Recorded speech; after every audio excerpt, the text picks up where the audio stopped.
Hi everyone, welcome to my YouTube channel. ಇವತ್ತಿನ ವಿಡಿಯೋದಲ್ಲಿ ಸುಲಭವಾಗಿ ತಯಾರಿಸಬಹುದಾದ ನಾಟಿ ಚಿಕನ್ ಬಿರಿಯಾನಿ ಮಾಡೋದು ಹೇಗೆ ಅಂತ ನೋಡೋಣ. ಸೊ ವಿಡಿಯೋನ ಕೊನೆ ತನಕ ನೋಡಿ. ಹಾಗೆ ಚಾನಲ್ ಸಬ್ಸ್ಕ್ರೈಬ್ ಮಾಡೋದನ್ನು ಮರಿಬೇಡಿ.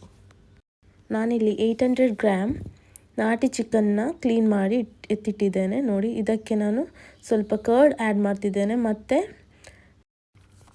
ನೆಕ್ಸ್ಟ್ ಬಿರಿಯಾನಿ ಮಸಾಲ ಪೌಡರ್ನ ಆ್ಯಡ್ ಮಾಡ್ತಿದ್ದೇನೆ. ಇದಾದಮೇಲೆ ಇದನ್ನು ನೀಟಾಗಿ ಮಿಕ್ಸ್ ಮಾಡ್ಕೋಬೇಕು. ಈ ಥರ ಮಿಕ್ಸ್ ಮಾಡ್ಕೋಬೇಕು. ಈ ಥರ ನೋಡಿ ಚೆನ್ನಾಗಿ ಮಿಕ್ಸ್ ಮಾಡ್ಕೋಬೇಕು. ಇಲ್ಲಿ ನನಗೆ ಸ್ವಲ್ಪ ಮಸಾಲ ಸಾಕಾಗ್ತಿಲ್ಲ, ಸೊ ಸ್ವಲ್ಪ ಮಸಾಲನ ಆ್ಯಡ್ ಮಾಡುವ, ಬಿರಿಯಾನಿ ಮಸಾಲ ಪೌಡರ್ನ ಆ್ಯಡ್ ಮಾಡುವ. ನಾನಿಲ್ಲಿ ಏನು ಉಪ್ಪು ಏನು ಆ್ಯಡ್ ಮಾಡ್ತಿಲ್ಲ, ಜಸ್ಟ್ ಕರ್ಡ್ ಆ್ಯಡ್ ಮಾಡಿದ್ದೇನೆ ಅಷ್ಟೇ. ಇದಾದಮೇಲೆ ಎಲ್ಲವನ್ನು ಚೆನ್ನಾಗಿ ಮಿಕ್ಸ್ ಮಾಡಿ ಮಿನಿಮಮ್ ಹಾಫ್ ಆನ್ ಅವರ್ ನಾವು ಮ್ಯಾರಿನೇಟ್ ಮಾಡಬೇಕು. ನಾನು 1 ಲೋಟ ಬಿರಿಯಾನಿ ರೈಸ್ನ ತೊಗೊಂಡಿದ್ದೇನೆ. ಇದನ್ನು ನೀಟಾಗಿ 3 ಟೈಮ್ಸ್ ನಾವು ಕ್ಲೀನ್ ಮಾಡ್ಕೊಳ್ಳೋಣ. ಕ್ಲೀನ್ ಮಾಡ್ಕೊಂಡಾದಮೇಲೆ ಒಂದು ಕುಕ್ಕರಿಗೆ ಹಾಕ್ತಿದ್ದೇನೆ. ಕುಕ್ಕರಿಗೆ ಹಾಕಿ 1 ಲೋಟ ನೀರು ಹಾಕ್ತಿದ್ದೇನೆ, 1 ಲೋಟ. ಆದಮೇಲೆ ಸ್ವಲ್ಪ ಉಪ್ಪು ಆ್ಯಡ್ ಮಾಡ್ತಿದ್ದೇನೆ. ಇದಾದಮೇಲೆ ನೀಟಾಗಿ ಮಿಕ್ಸ್ ಮಾಡಿಕೊಂಡು ಇದನ್ನು ಕುಕ್ಕರಲ್ಲಿ ಹಾಕಿ 1 ವಿಸಿಲ್ ಸಾಕು. ನೆಕ್ಸ್ಟ್ ನಾನು ಇನ್ನೊಂದು ಕುಕ್ಕರಲ್ಲಿ ಸ್ವಲ್ಪ ಗೀ ಆ್ಯಡ್ ಮಾಡ್ಕೊಳ್ತಿದ್ದೇನೆ. ನೋಡಿ, ಸ್ವಲ್ಪ ಗೀ ಆ್ಯಡ್ ಮಾಡಿದೆ. ಇದಾದಮೇಲೆ ginger garlic finally chopped add ಮಾಡ್ತಿದ್ದೇನೆ.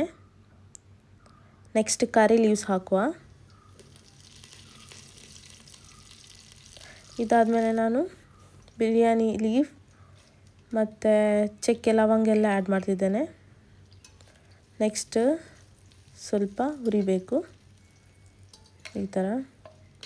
ಇದಾದಮೇಲೆ ಒಂದು ಆನಿಯನ್ನ ಆ್ಯಡ್ ಮಾಡ್ತಿದ್ದೇನೆ. ನೆಕ್ಸ್ಟ್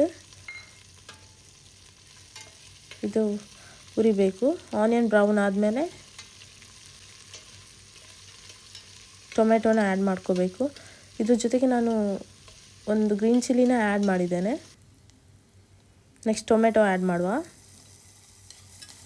ಇದಾದಮೇಲೆ ನೀಟಾಗಿ ಮಿಕ್ಸ್ ಮಾಡ್ಕೋಬೇಕು. ನೋಡಿ, ಈ ಥರ ಚೆನ್ನಾಗಿ ಮಿಕ್ಸ್ ಮಾಡ್ಕೊಂಡಾದಮೇಲೆ ನಾವು ಮ್ಯಾರಿನೇಟ್ ಮಾಡಿದ ಚಿಕನ್ನ ಆ್ಯಡ್ ಮಾಡುವ.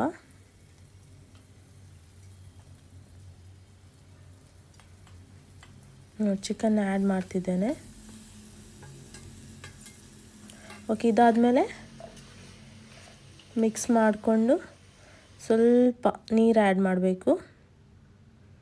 ಜಾಸ್ತಿ ಬೇಡ, ಸ್ವಲ್ಪ ನೀರು ಆ್ಯಡ್ ಮಾಡಿದರೆ ಸಾಕು. ನೋಡಿ, ಇದರಲ್ಲಿ ನಾನು ಸ್ವಲ್ಪ ನೀರು ಆ್ಯಡ್ ಮಾಡ್ತಿದ್ದೇನೆ.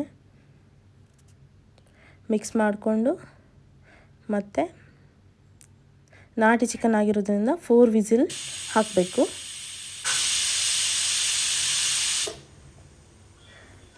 ನೆಕ್ಸ್ಟ್ ಸ್ಟೀಮೆಲ್ಲ ಹೋದ್ಮೇಲೆ ಚಿಕನಲ್ಲಿ ಸ್ವಲ್ಪ ನೀರಿದ್ದರೆ ನಾವು ಅದನ್ನು ನೀರು ಹೋಗೋ ತನಕ ಕುಕ್ ಮಾಡಬೇಕು. ಡ್ರೈ ಆಗುವವರೆಗೆ ಕುಕ್ ಮಾಡಬೇಕು.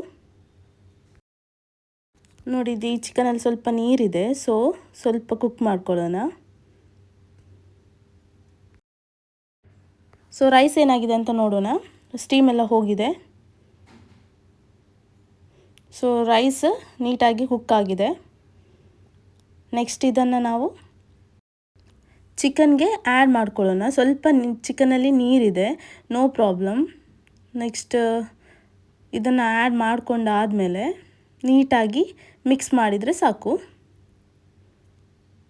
ನೋಡಿ, ಈ ಥರ ಆ್ಯಡ್ ಮಾಡ್ಕೊಳ್ತಿದ್ದೇನೆ ನಾನು.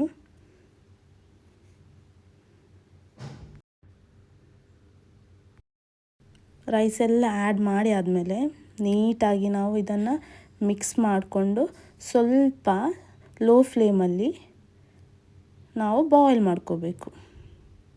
ಸೊ ಇವಾಗ ಬಿರಿಯಾನಿ ಆಲ್ಮೋಸ್ಟ್ ರೆಡಿಯಾಗಿದೆ. ನೆಕ್ಸ್ಟ್ ಹ್ಯಾಂಡ್ಫುಲ್ ಆಫ್ ಕೊತ್ತಂಬರಿ ಸೊಪ್ಪನ್ನು ನಾನು ಆ್ಯಡ್ ಮಾಡ್ತಿದ್ದೇನೆ. ನಾಟಿ ಚಿಕನ್ ಬಿರಿಯಾನಿ ರೆಡಿಯಾಗಿದೆ. ಸೊ ಈ ವಿಡಿಯೋ ನಿಮಗೆ ಇಷ್ಟ ಆದರೆ ಪ್ಲೀಸ್ ಚಾನಲ್ನ ಸಬ್ಸ್ಕ್ರೈಬ್ ಮಾಡಿ, ಈ ವಿಡಿಯೋಗೆ ಲೈಕ್ ಮಾಡಿ, ಶೇರ್ ಮಾಡಿ ಮತ್ತು ಕಮೆಂಟ್ ಕೂಡ ಮಾಡಿ.